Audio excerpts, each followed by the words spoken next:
电钻响，黄金万两。大家好，我是安德工小米。我们到这个小区呢，给一个客户装2个坐便。他家有一个特殊情况，就是他家的下水管是75的。现在我们上去看一看。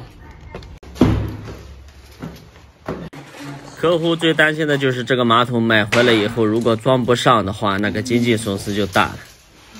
其实办法总比困难多，装不上那是不可能的。这个管就是个75的，那天过来给他装的花洒，然后看见这个马桶，他问我这个马桶怎么弄，我给他出了2个方案。第一个呢是要花钱的，但是弄完了以后是一劳永逸的，就是把这儿裁了，往大裁一点，坐下去以后用那个75变110的那个变径 PVC 变径做出来。然后装这个马桶刚刚好，但是他客户不愿意花钱，那就还有第2个方案，那只能是说拿这个口跟这个口直接对，这个也要往下做一做才行，装出来的效果应该就是个这个样子。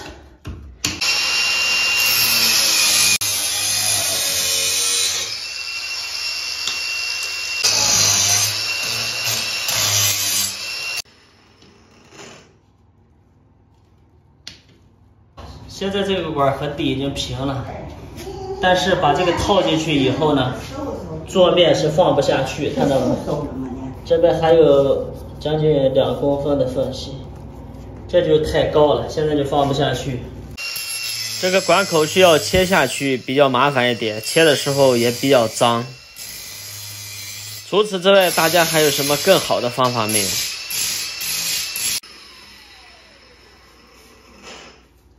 现在这个已经给它挖下去了，大概有1公分多了，把这个法兰套上去。这个口的外径是7公分，掏这个其实也刚刚好。现在已经放下去了。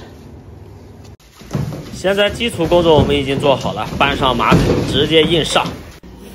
安装之前地面一定要清理干净，然后对着这个下水口，用手摸是一个方法，用眼看又是一个方法，就这么简单。这个口已经接好了。当然如果要测试它漏不漏水的话，可以先不要打胶，先放水多试几次，不漏水我们再封胶。品牌马桶的好处就是这个法兰圈的胶特别的厚，粘性特别好，往往漏水的话那是不可能的。不过话也不能说太满，容易打脸。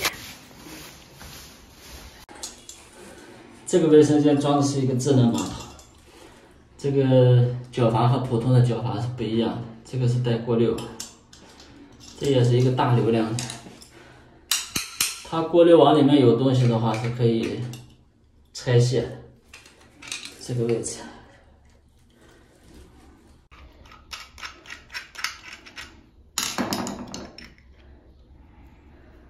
如果有泥沙的话，这个东西可以拆下来，然后清洗一下再装回去。这是个大口径大流量，这是里边。所以说这个脚阀尽量留在外边，你如果堵在马桶后边的话，要拆的话那就有难度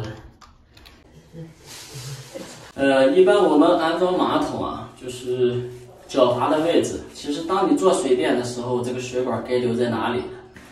很多像我们这地方，很多人都留的不是太标准。其实这是马桶的下水管，这个从下水管正中心顶着墙，然后正对着墙，从这边过来25公分，其实留脚阀最合适。高度的话大概就是个30公分左右。好处呢就是说，像这个有过滤网的，我们要清洗的话，马桶刚好在这里，我们在这里操作很方便。一般的往往都是留在左侧，因为马桶的水管呢，水箱就在水管就在它的左侧。留在右侧的，有时候这个水管长度就不一定够了，安装的时候需要换水管。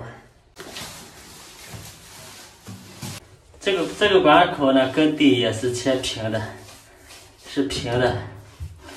为什么不凸出来呢？它是有原因的。这个珐琅的厚度非常的厚，量非常的足。装到马桶底部的时候，你再看这个珐琅圈，朝这个角度看，这就是地面，它凸出来这么多。如果你珐琅圈再留个半公分或者1公分的话，这个马桶就压不下去了。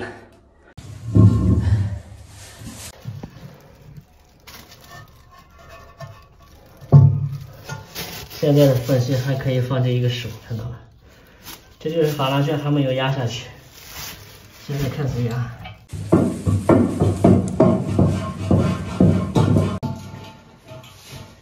我去那儿先收拾那底片。底片是人家咋的呢？这个马桶是个椭圆形的，你要知道它放正了没放正。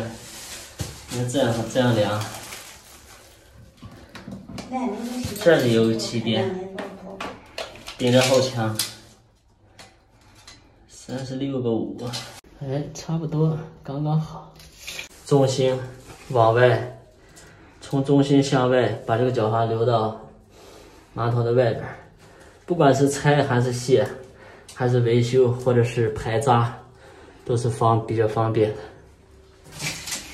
好了，这就是我们今天安装马桶分享的一些安装小技巧，有什么好的方法和建议，我们评论区一起讨论讨论。